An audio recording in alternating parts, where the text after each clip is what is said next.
Momen unik dan kocak formasi gerak jalan pelajar, kompak kagetkan penonton saat lewat.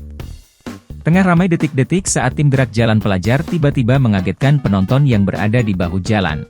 Hal itu kini ramai usai diunggah di sosial media, salah satunya akun TikTok @ray30 pada Selasa, 13 Agustus 2024.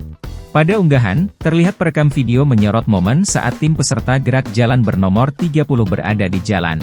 Nampak peserta berseragam sekolah putih abu-abu tersebut sedang berjalan sembari menyanyikan lagu Yel-Yel.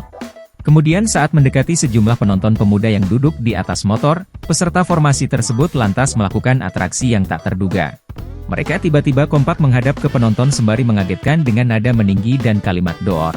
Terlihat jika sejumlah pemuda tersebut kaget bahkan sampai ada yang mengelus dadanya.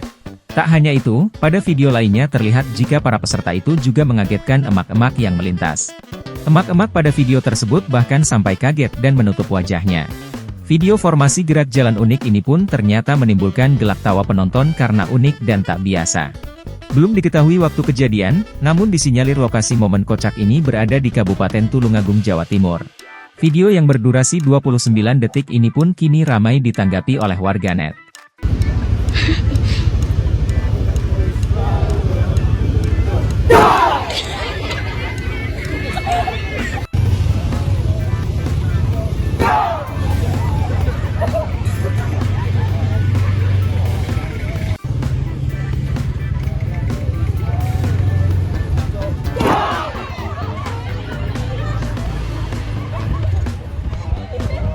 Download Tribun X sekarang, menghadirkan lokal menjadi Indonesia.